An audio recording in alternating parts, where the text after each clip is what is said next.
Meus amigos, olha eu aqui, presente. Sumido, né, gente? Pesca fechou, conteúdo acabou. Já estou mais ou menos quase 20 dias sem postar vídeos. Mas daí eu resolvi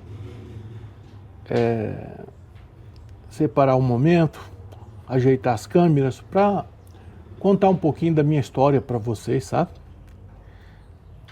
Que a minha história não interessa para quem não me conhece, mas quem já me segue há muitos anos, com certeza vai gostar de ouvir um pouco da minha história, que eu pretendo contar, e mostrar aqui através de fotografias, né? Vamos ver se eu consigo mostrar essas fotos para vocês aqui. Estou aqui com um álbum de fotografia, e tem muitos álbuns ali de trás, gente, com muita história, mas não vai dar para contar tudo, né? Então, Miguel Alves, pescador, nascido em Rio Negro, como muita gente já sabe, né? E vivo aqui em Campo Grande, Mato Grosso do Sul.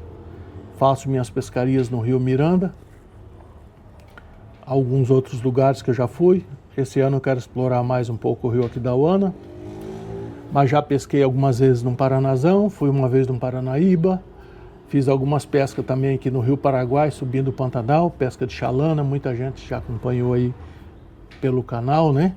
Então, essa é a história que vocês conhecem. Mas o Miguel Alves nasceu em Rio Negro em 1964,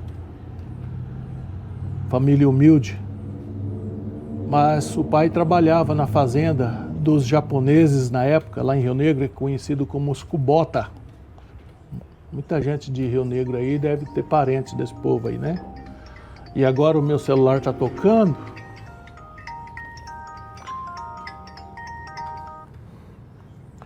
Ô, seu Milton. Fala, o melhor pescador do Mato Grosso do Sul. Obrigado. E o mais mentiroso também. Sim, e o mais mentiroso? Seu Milton, eu mandei uma mensagem aí pro senhor, que eu tô gravando aqui gravando aqui um pouco da minha história, sabe? E se for mais tarde eu ligo pro senhor, inclusive a gravação falando com o senhor tá saindo aqui na câmera, tô gravando aqui. Mas como eu não sei se a conversa é longa ou não, eu não queria não interromper agora a gravação, sabe? Aí qualquer coisa... Só uma pessoa que quer mandar um abraço pro senhor aqui. Então achar um abraço é rapidão, né? Boa tarde, Miguel Alves. Eu não acredito que é a pescadora das mió de bom, Lidiane? É mais ou menos, né? É a mãe? As muitas gatinha. Quem que é? É a Lidiane. A Lidiane mesmo. Aí. Ô, Lidiane, vocês abandonou nós, você não quis mais voltar lá, né? Acho que você achou que vai pegar outra pedra no rio. Então, é isso não, é porque tá correria aqui, viu? Mas nós vamos organizar pra ir aí. Sim. Pode ficar tranquilo. Você me acompanha pelo Face? Eu quero fazer agora um vídeo exclusivo aí só nosso. Tá certo. Você me acompanha pelo Face? Acompanho. Então, no Face tá tendo bastante vídeo curtinho, bacana, né? Então, quando você vir para cá, você vai ver, a gente pode acertar uma daquelas pescarias que você vê no Face ali, porque no Face tá tudo assim, as ações, né? Mais as ações mesmo, né? De pescaria. Não, beleza. Falei com os colegas meus aqui que seguir você. Isso. Aí quando tiver pegando as piraputanga aí, você avisa para nós podermos Então, marcar pra ir. geralmente é mês de junho, julho, agosto, nesse meado aí, viu? Beleza, então. Vou conversar aqui com o Gordinho e nós organizar pra ir aí. Tá bom, então, Lidiane. Satisfação imensa falar contigo, viu? Um abraço forte. Satisfação. Tá bom, satisfação minha também. Um abraço pro seu Milton aí. Valeu. Alô, um abraço aí. Abraço. Eu mandei um abraço pra ele. Ontem ele veio aqui trazer um fogareiro pra mim ver se servia aqui, mas eu mando um recado pra ele sim, tá? Então, falou, um abraço. Um abraço. Amém, meu amigo, amém. Tchau. Tchau. Então é assim, gente, olha, né? Eu estou aqui tentando fazer essa gravação e não desativei aqui, né? Mas é uma satisfação conversar com seguidores, as pessoas que gostam da gente, né? Então eu vou contar um pouquinho dessa minha história aqui para poder, né? Vocês conhecerem um pouquinho mais do Miguel Alves, porque essa história interessa muito a vocês que me acompanham há muitos anos, né? Acompanhei junto com o Tchê, com o Zenildo, né? Vai ficar um pouquinho longo, né? Mas para quem quer ouvir a minha história, né? Então, gente, eu nasci em Rio Negro, nessa fazenda dos japoneses que eu disse, né, que são os cubotas. E vim de lá pequeno. Lá na época era uma fazenda de café, acho que de arroz, não lembro direito, eu vim pequeno de lá. Moramos em Campo Grande, até hoje, morando em Campo Grande, bairro São Francisco, antiga Rua Noroeste, cresci ali criança, estilingando, matando aula para ir caçar passarinho, tomar banho nos corgos. Levei uma pisa da mãe, gente do céu, quando ela descobriu, hein? Meu pai eterno. Aí estava na escola 26 de agosto, sabe? Fiz primeiro, segundo, terceiro.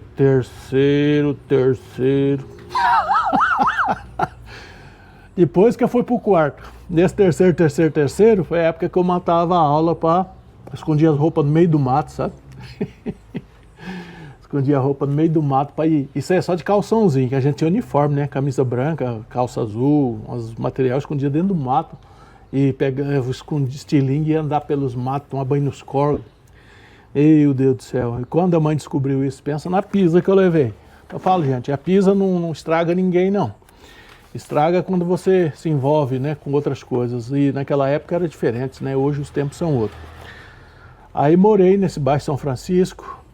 Meu pai passando dificuldade, mas minha mãe, eu lembro que a gente comprava fiado e quando o pai recebia o pagamento, pagava tudo a conta do fiado daquele mês e comprava outro fiado, né? E era assim que era, antigamente. E eu me lembro que um dia eu fui comprar uma agulha fiado. Eu não sei porque que aquilo me marcou, mas assim, eu me lembro que o dono da mercearia falou, vocês não têm dinheiro para comprar uma agulha? E eu, como criança, fiquei sem resposta. Ele falou, pegou a agulha, levei para a mãe. Mas isso ficou marcado na minha cabeça, sabe? Essa parte de dificuldade dos meus pais. E graças a Deus surgiu a oportunidade do pai trabalhar de caseiro numa chácara. E ali foi nossas bênçãos. Porque ali produzia de tudo, era muita fartura. Foram 15 anos morando nessa chácara, gente, com tudo que vocês imaginar. Bananal, canavial, pomar de laranja, pomar de goiaba, árvores frutíferas, plantava roça. E o dono dessa chácara é que patrocinava tudo isso, pagava um salário para o meu pai. Essa chácara pertencia ao senhor Fred e à doutora Marila. Doutora Marila Teodorovic, irmã do doutor Paulo Teodorovic. Na época, dono do matador, se não me engano era Campo Grande, dono do matador Campo Grande, né? E a doutora Marília, seu Fred, empregou o pai e a gente passou a morar nessa chácara, nos anos 70 isso. E moramos 15 anos nessa chácara. Eu fui de 70, eu fui sair de lá anos 70, 80, fez 10 anos, 86, 87 foi o ano que eu saí de lá, da chácara, porque o pai ficou lá até morrer, né? O pai morreu jovem, com doença de Chagas, 47 anos. A gente estava começando a entrosar nos material de pesca, porque até então, gente, quando a gente morava nessa chácara, eu pescava nos corguinhos. E onde que era essa chácara, Miguel? Em Campo Grande. Muita gente que é de Campo Grande vai conhecer. Essa chácara era ali na Avenida Mato Grosso, antigamente era a final do Mato Grosso. Hoje a extensão dela vai para o Parque dos Poderes. Essa chácara era ali naquela baixada da Avenida Mato Grosso, ali para quem vai para o Parque dos Poderes. Logo que você cruza o córrego, passa a Copa Fé, né, que é do lado direito era ali. Hoje ali é Correio, Banco do Brasil, é uma frondosa de coisas ali, mas ali era onde toda a nossa riqueza, onde a gente viveu momentos maravilhosos.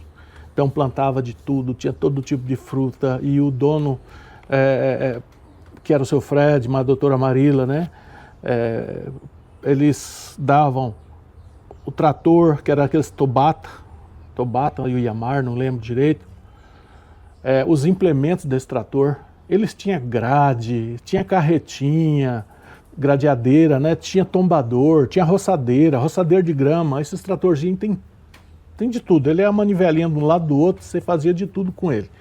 Dava os implementos, as venenos, as sementes para a gente plantar.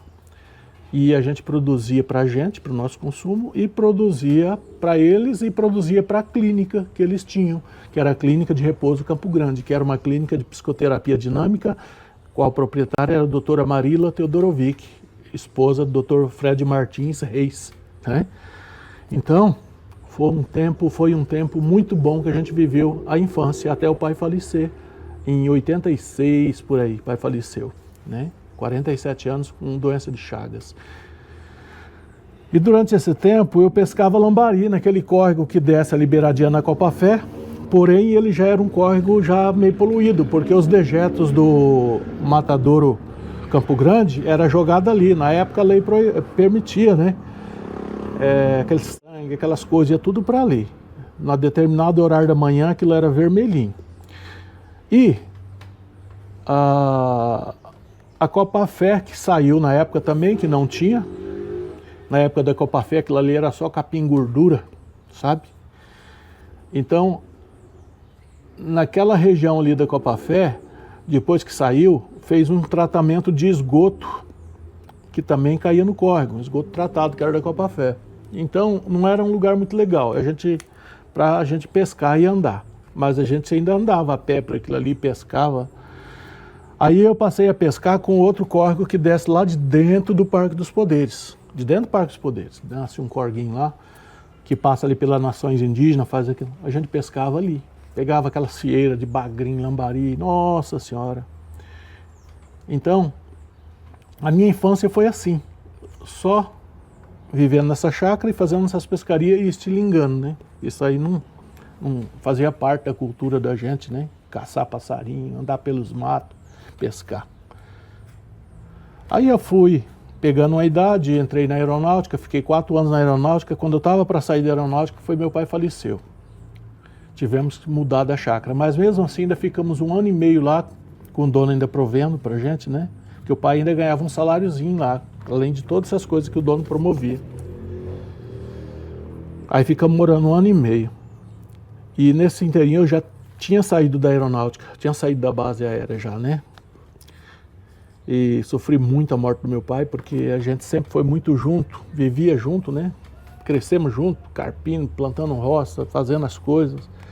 Então o pai não trabalhava, sabe, sair e voltar, a gente trabalhava tudo junto ali, ajudava na horta, tratar os porcos, partar a vaca, ajudava em todas essas coisas. Então, quando o pai faleceu, que ficamos ali 1 ano e meio, parecia que eu vi o pai saindo lá daquele bananal, de algum lugar o pai ia estar saindo.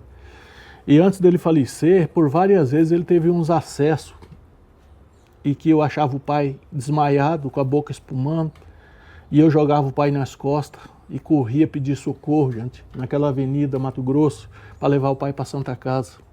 2 ou 3 vezes aconteceu isso. Teve vez que eu lembro que foi dia de chuva, eu subindo, o guri subindo com o pai nas costas. O pai não era muito grande não, mas pra gente que era guri pesava. E até que chegou o dia que eu levei meu pai pela última vez, né, pro hospital. De lá ele não voltou mais. Eu me lembro até hoje, eu estava penteando o cabelo, aquelas escovinhas de palma de mão, né? E ele na cama assim, recém-recebido alta, falou assim: ô filho, parece que você tá rapando machixe. Aquilo me deu uma alegria de ver o pai fazer aquela brincadeira, porque então eu via meu pai muito triste, né?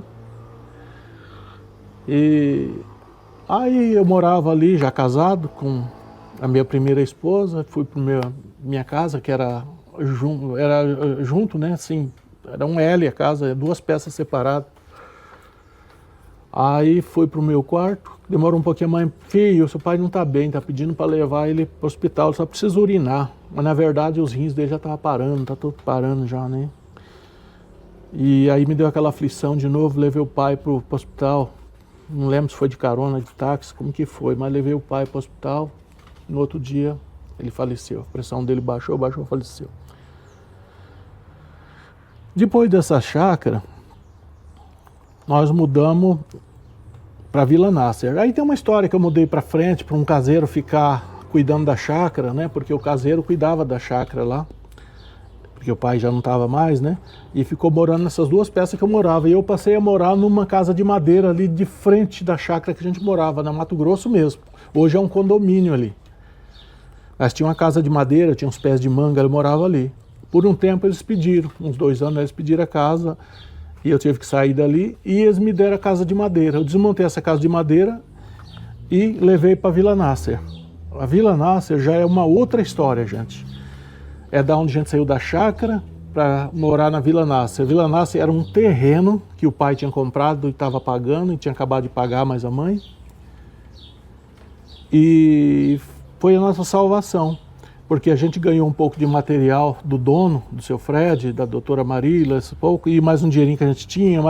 E nessa época eu estava saindo da aeronáutica, então também tinha uma reservinha. O que eu fiz? Comecei a entrar para trabalhar de servente de pedreiro para poder aprender como fazer uma casa para construir a casa da mãe nesse terreno que o pai e a mãe tinham comprado. E assim foi feito.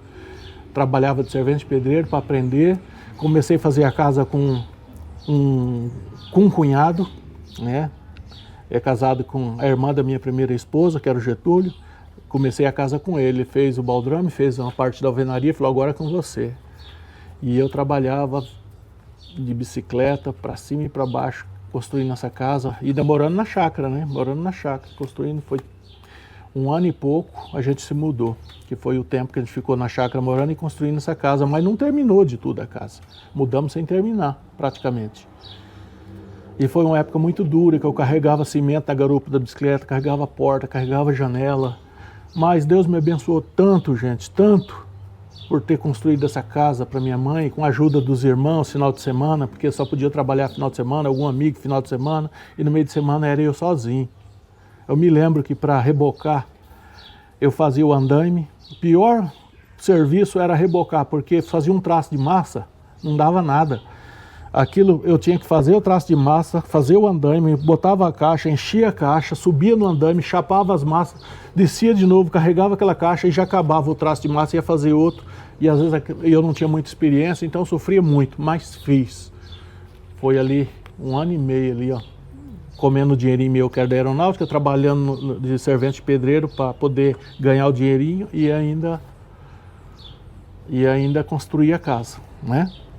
Então, essa história que eu vou contar para vocês, para não ficar muito comprida, é até aí. A parte da chácara, né? A parte que eu construí a casa da mãe durante 1 ano e meio morando na chácara, né? E depois eu vou contar para vocês a parte que eu entrei na Brastemp e comecei a fazer minhas primeiras pescarias de rio. Tá bom, gente?